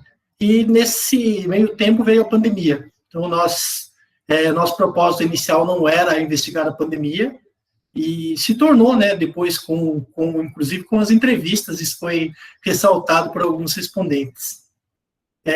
Porque também, vou falar aqui já do objetivo, depois eu acabo já indo para a fundamentação teórica. O gap que nós encontramos na revisão sistemática da literatura, nós fizemos uma pesquisa no Web of Science, encontramos 57 publicações que versavam sobre capacidade absortiva, ou estava incluído na palavra-chave, ou no resumo, enfim, encontramos 57 artigos. E lendo esses 57 artigos para elaborar a revisão sistemática, que foi outro trabalho, como eu falei, que nós submetemos para o Ambtur, identificamos apenas um que fez uma revisão sistemática, mas estava mais voltado para os conhecimentos externos que são adquiridos. Então, não era propriamente de capacidade absortiva. E nisso, com esse mapeamento, né, nós encontramos o gap para essa pesquisa. Então, o objetivo desse trabalho foi de investigar as práticas de absorção de conhecimentos de empreendimentos hoteleiros, aqui no estado de São Paulo. Já vou antecipar um pouco, a amostra foi uma amostra de conveniência, né, eu trabalho no setor hoteleiro desde 2004, então conheço alguns gestores, e facilitou, nós fizemos as entrevistas por Skype, pelo Meetgoo, pelo Meet mesmo, nesse período de pandemia. Já vou passar aqui a agenda, a introdução. O da introdução é importante destacar que lá na frente a gente vai falar um pouco de gatilho de ativação, né, que faz parte do modelo de Zara e George de capacidade absortiva, que a crise, ela muitas vezes tira as empresas da zona de conforto em termos de inovação, em termos de busca de melhorias. Então, lógico, uma crise com essa proporção jamais foi vivenciada no mercado, né? Acho que está isso impactando tanto o setor de turismo, como todos os setores da economia de magnitudes diferentes. Mas já tivemos várias crises ao longo da história, e os gatilhos de ativação no modelo de capacidade absortiva, ele, na realidade, tem um papel de fazer a intermediação entre 2 dimensões da capacidade absortiva. Eu vou falar na fundamentação teórica. Bom, o termo capacidade absortiva, ele surgiu em 1990, com o trabalho de Cohen e Levinthal, que, na realidade, no trabalho deles, eles conceituam a capacidade absortiva como a capacidade da organização adquirir, valorizar, assimilar e utilizar os conhecimentos adquiridos para fins comerciais, em termos de inovação, em termos de melhorias, buscando a vantagem competitiva sustentável. Aqui tem alguns autores que estudaram isso ao longo dos anos, né? ênfase no modelo de Zara e George, que é um modelo bem utilizado na literatura, um modelo que nas nossas, tanto na disciplina que eu cursei no doutorado, que era sobre mesmo capacidades e competências, é um modelo bem predominante na literatura. O modelo de Zara e George, ele é composto por 2 dimensões. Então, como dimensões, na realidade, a aquisição e a assimilação fazem parte da PACAP, que é a capacidade absortiva potencial. E essa capacidade tem a ver com a aquisição de conhecimentos externos, a capacidade da organização em adquirir conhecimentos externos e assimilar para toda a organização, né? Isso colocar numa linguagem, de uma forma de todos os colaboradores entenderem. E as duas últimas que estão como dimensões, mas são subdimensões que formam, é a RACAP, que é a capacidade absortiva realizada, em que são a transformação e a exploração. Isso, na realidade, tem a função de... Porque tem muitas organizações que conseguem captar os conhecimentos externos, mas não conseguem utilizar isso em termos de inovações e melhorias de serviços, e a RACAP é a utilização do conhecimento que foi captado. E no meio, como moderador, nós temos esse gatilho de ativação. Os gatilhos de ativação, eles estão entre a PACAP e a RACAP, e são eles que são os, vamos dizer assim, muitas vezes levam a organização a buscar novos conhecimentos, a melhorar os seus serviços, melhorar os processos, colocar inovações, sejam incrementais ou disruptivas, que é um pouco mais complicado, né? Um apresentador agora há pouco até mencionou que foi interessante que no Covid muitas empresas lá acho que do Pernambuco, ele estava pesquisando, começaram a buscar inovações, buscar melhorias para se adaptar às mudanças e oscilações do ambiente.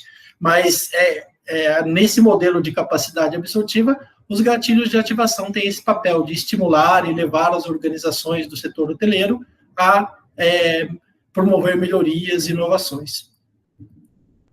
Falar no fundamentação teórica, já falei dos gatilhos de ativação, né, que eles podem ser crises organizacionais, desempenho abaixo do esperado, ou outros eventos importantes. Aqui que entra a Covid, né, que tem uma importância tremenda. Nós achávamos também, eu trabalho no mercado hoteleiro, nós achávamos que ia ser rápido, né, e nós tivemos que mudar todos os processos, mudar tudo. O hotel ele ficou fechado por um bom tempo, né, e foi uma crise nunca vivenciada, pelo menos no tempo que eu estou na hotelaria e na existência desse empreendimento que eu atuo atualmente.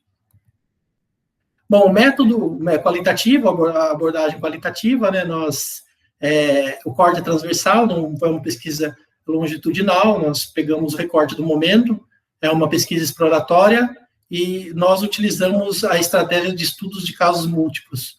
Foram investigados 3 hotéis, 2 Atibaia e 1 em São Paulo.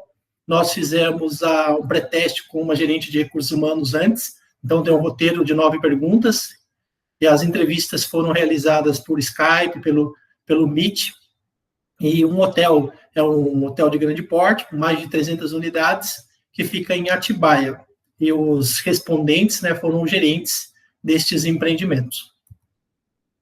Bom, os resultados, na realidade, como a gente estava buscando identificar as principais práticas de absorção de conhecimentos, os 3 empreendimentos, eles ressaltaram a importância dos guest comments, né, das avaliações realizadas pelos clientes, tanto no física, né, as avaliações físicas que são disponibilizadas por esses hotéis, como a interação em redes sociais, né, e através das OTAs, que são as agências de reservas online. Então, teve uma similaridade nos respondentes, quando eles mencionaram a importância das avaliações online, como avaliações, guest comments, na aquisição de conhecimentos externos.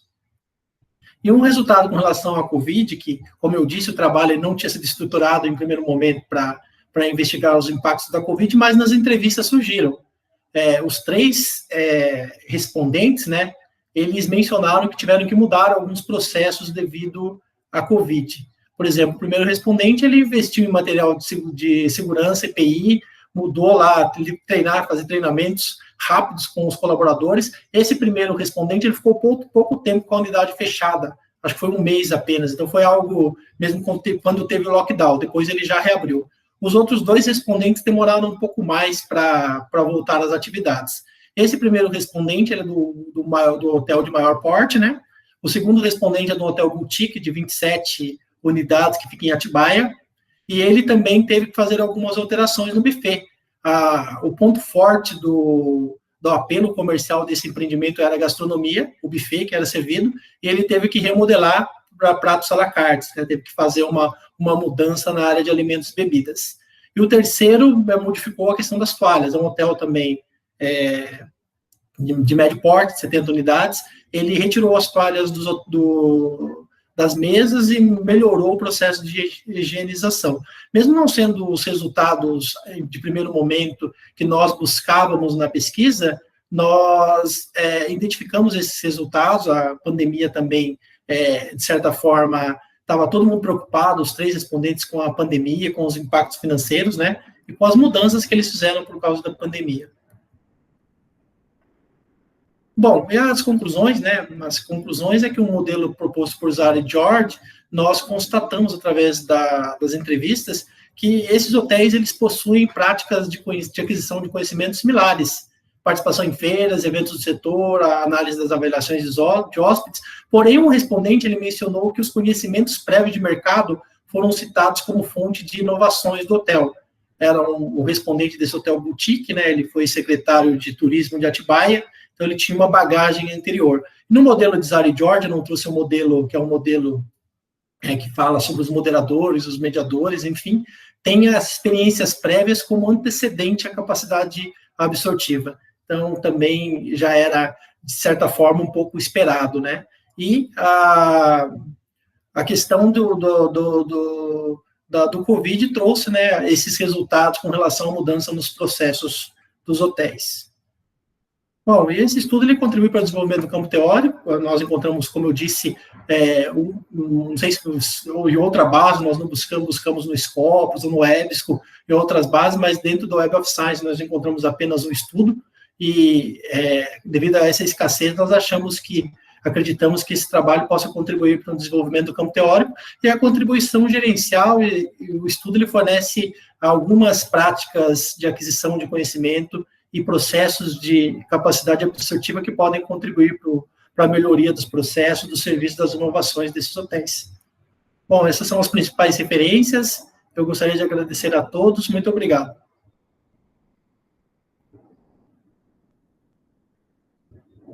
Obrigada, Anderson. Vou seguir o mesmo procedimento, mas agora também abrir a oportunidade de comentários gerais e outras perguntas dos participantes, e quero refazer a mesma reflexão, né, Anderson? Trabalho em andamento, né, uma coragem gigantesca de tentar dimensionar impactos sobre uma indústria que foi fortemente afetada, né, assim, bastante afetada mesmo. Eu queria que você, eu fiquei pensando enquanto você falava, eu queria te perguntar um pouco sobre as suas próprias expectativas em relação aos resultados futuros. Né? O que você imagina que saia dessas conversas, desses questionários, dessas consultas junto a esses hotéis? Então, professora, nós, um conjunto dos autores, né, o próprio professor Beni, nós gostaríamos de entrevistar, dar continuidade a essa pesquisa, porque ficou uma lacuna. Em termos de inovações de serviços, os funcionários de linha de frente, inclusive no manuscrito enviado, tem no segmento hoteleiro, os funcionários de linha de frente, eles são agentes importantes da inovação do serviço, porque eles interagem, essa interação com os clientes, e seria interessante, na nossa visão, entrevistar os funcionários, por exemplo, recepcionistas, atendentes de home services, camareiras, para identificar mesmo o papel deles nessas inovações de serviços. E o desafio também agora, desse trabalho especificamente, conseguirmos, vamos colocar assim, resultados mais robustos em relação aos impactos da Covid, porque ele não foi o propósito inicial do trabalho, como eu disse, né? Nós ficamos curiosos depois da revisão sistemática da literatura, porque, assim, muitos trabalhos nesse campo de gestão do conhecimento no segmento hoteleiro tem muito de conhecimentos externos, e conhecimentos externos é apenas uma dimensão uma subdimensão desse modelo que nós usamos de capacidade absortiva, porque tem muitas empresas que são, por exemplo, eu trabalho no hotel, que nós captamos muitas informações externas, contudo, poucas são utilizadas, ou por uma falha, ou pela cultura organizacional um pouco rígida, né, vamos fazer assim, que sempre deu certo, é uma empresa familiar. Então, na própria literatura sobre capacidade absortiva, por ter alguma familiaridade com outros conceitos, muitos autores colocam capacidade absortiva nas palavras-chave ou no resumo, mas, de fato, não investigaram a capacidade absortiva. Então, um dos desafios desse estudo no futuro, né, agora a gente deu uma parada aí porque tem outros projetos em andamento, mas a retomada seria a entrevista com esses funcionários de linha de frente para adentrarmos um pouco mais no campo das inovações, né? Até mesmo na época da Covid, o funcionário ele vai ter um papel fundamental, vai mudar todo o processo, né? E também na questão de extrairmos melhor esses resultados dos impactos da Covid, né, nesses 3 hotéis. A amostra era de 5 hotéis, mas eu confesso que eu não consegui entrevistar os outros 2 gerentes. Talvez, com a continuidade do trabalho, eu inclua esses 2 empreendimentos na amostra do estudo. Eu fiquei pensando exatamente nesse desafio, Anderson, de vocês encontrarem instrumentos de pesquisa que permitam uma aproximação maior, né, desses hoteleiros e não sei como consiga um diálogo mais próximo mesmo, né, que os deixe à vontade de falar efetivamente sobre a experiência deles. Professora, a gente é muito desafiador, né? A gente tinha, em termos metodológicos, a ideia de fazer uma observação participante também, né? Mas isso foi por água abaixo com a pandemia, e nós deixamos, nós tivemos que mudar o protocolo metodológico da pesquisa, né? E isso ficou mesmo aí, essa aproximação, porque, assim, essa é a visão dos gestores, né? Eles não digamos, assim, devido à alta gerência do empreendimento, mas pode não representar a visão de todos os envolvidos. Talvez fazer uma survey e pelo menos com algumas perguntas fechadas, porque é difícil a gente conseguir entrevistar em volume muitos colaboradores. A gente também vai ter que se reinventar agora, né? Encontrar novas saídas. Pessoal, eu quero agradecer a todos pela participação, pedir desculpas pelo atraso, aqui a gente deu uma avançada de quase meia hora, mas é tão importante, né, a gente ter esse espaço de partilha, de compartilhamento de ideias, que eu confesso que eu tomei a liberdade antipática de não me preocupar muito com um atraso pequeno, né, assim, mas algum atraso. Então, peço desculpas a vocês por isso. Eu fiz aqui no chat uma sugestão de uma prática que nós adotamos no outro grupo de trabalho em que eu estive, se vocês acordarem todos os apresentantes, disponibilizarem o PowerPoint de vocês por intermédio da Beatriz, pode ser, Beatriz, te mandarem por e-mail? E aí eu estou solicitando à ECA que junte isso e redistribua para os participantes de cada um dos GTs. Pode ser, Bia? Sim? Vou disponibilizar meu e-mail aqui no chat. Isso, a Bia está colocando o e-mail dela aqui no chat. Vocês mandem quem concordar, as suas apresentações de PowerPoint, e depois ela compartilha com todos nós. Quero agradecer a todos pela participação, parabenizar pelo trabalho de vocês, e que a gente consiga, né, que seja pela troca dos PowerPoints e os e-mails, se for possível, até com os e-mails abertos, viu, Bia? Cumprir também o propósito do seminário de nos colocar em contato e possibilitar uma rede aí de trocas e de aprendizado, tá bem? Muito obrigada a todos, parabéns pelos trabalhos, nos encontramos numa outra oportunidade. Bia, muito obrigada pelo apoio, e estenda a ECA os nossos agradecimentos pela oportunidade, acho que eu falo em nome de todos, tá bem? Obrigada, Ana, gostaria de agradecer em nome da ECA Júnior a presença de todos, foi um evento muito importante, eu acredito, para a área de turismo, e gostaria de agradecer pela presença de todos e pela colaboração, estou à disposição para esclarecer qualquer dúvida, é só entrar em contato comigo. É isso aí, gente, obrigada e sucesso. Obrigado, Beatriz, professora Ana Paula. Eu que agradeço. Só complementando, o seminário continua amanhã, né? Então, a partir das 10h30 da manhã, a gente tem já a primeira mesa redonda, coordenada pela professora Clarissa, e seguimos em programação até às 19 horas. Então, convido todos vocês para participar. Se lá estiverem, nos vemos lá, tá bem? Muito obrigada, boa tarde a todos.